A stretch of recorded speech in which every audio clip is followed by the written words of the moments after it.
know, Milo Yiannopoulos may be the most infamous internet troll, but he is far from the only one.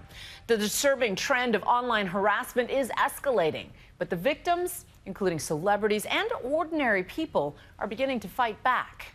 Once again, ABC's Terry Moran. I know you're always on that night shift. Even the star behind the summer hit Work From Home has fallen victim to internet trolls. Normani Corday of the group Fifth Harmony. She became a victim of trolling after she appeared to stall in an interview before describing her bandmate as quirky, which some thought was a snub. Quirky? Yeah, very quirky. Cute. The attacks were enough to drive her to shut down her Twitter account. I've been racially cyberbullied with tweets and pictures so horrific and racially charged that I can't subject myself any longer to the hate. That's what actress Leslie Jones did too, temporarily abandoning her Twitter account after the vicious online attacks in July. It's just too much. It shouldn't be like this. So hurt right now. Harassment online is more often directed at women than men. A 2014 study showed that more than 1 in 4 women online had experienced stalking on the internet. Olympic gymnast Gabby Douglas faced brutal Twitter attacks after she didn't put her hand over her heart at the medal ceremony when the U.S. team won gold. Douglas said that trolling was really hurtful. I think what we consider making fun in a comment section or your Facebook page is moving very quickly and very far to something that is pretty mean. Helping to bring the issue to the fore is this month's Time magazine cover, Why We're Losing the Internet to the Culture of Hate, written by Joel Stein, who has close to 1 million Twitter followers himself.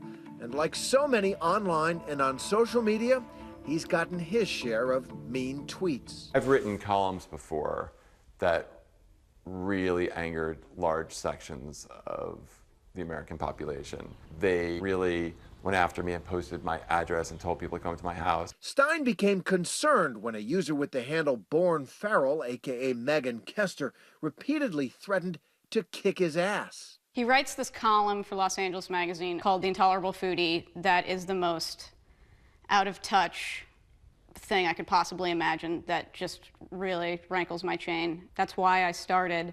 I found it really humorous to just continuously threaten him with violence. Stein decided to track her down and invited her to lunch. I saw her standing outside in her very cool spy t-shirt and saw that she was even less threatening than I thought she'd be. Yeah, but the emails were so nice from her that I knew by then that this was going to be good. Yeah, I always assumed that we would get along, in some regard. You did? Yeah. The trolling against Stein was relatively minor. I think as a white dude, I'm in a different situation than if I were a woman or a person of color or who felt bodily threatened in my life. This is not a consequence-free hobby.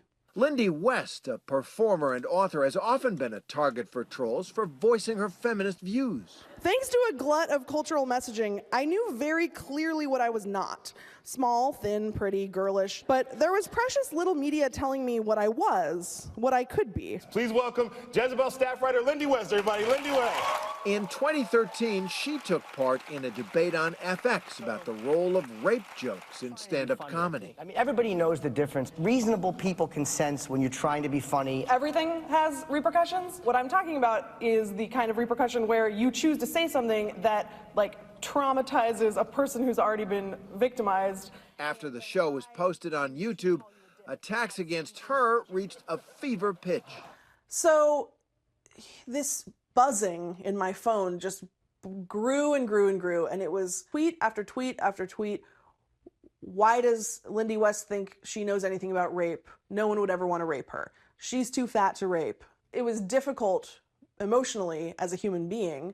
That level of violent rage all funneled at you at once is frightening. But Lindy West turned those hateful tweets on their heads. I printed out pages and pages and pages of the worst tweets and Facebook comments that I'd gotten. And I just set up a camera in my living room.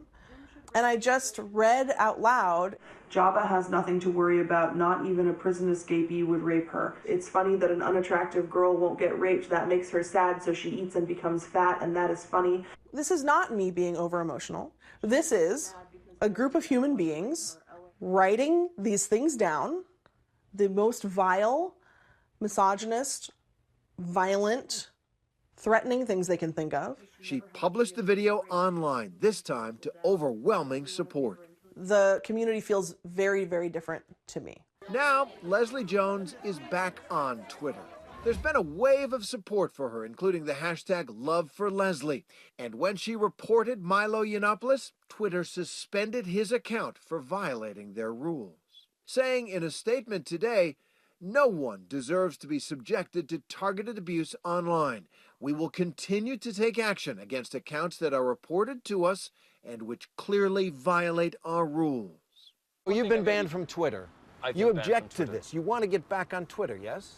Yeah, I would like my account back. I think they should give it to me. Well, they have a policy against abuse, harassment, incitement. Which they deploy selectively and always in the direction of and conservatives. You think they deployed it unfairly against you? Have you ever heard of a feminist being banned from Twitter? Do you think you have a right to a Twitter feed? They're a private company. They can do what they want. But if they're, it's like Random House.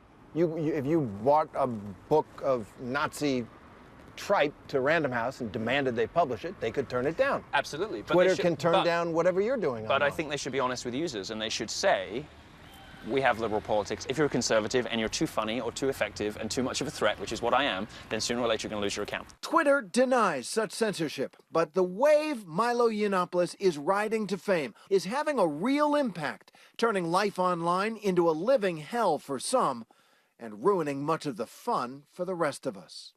For Nightline, I'm Terry Moran in London.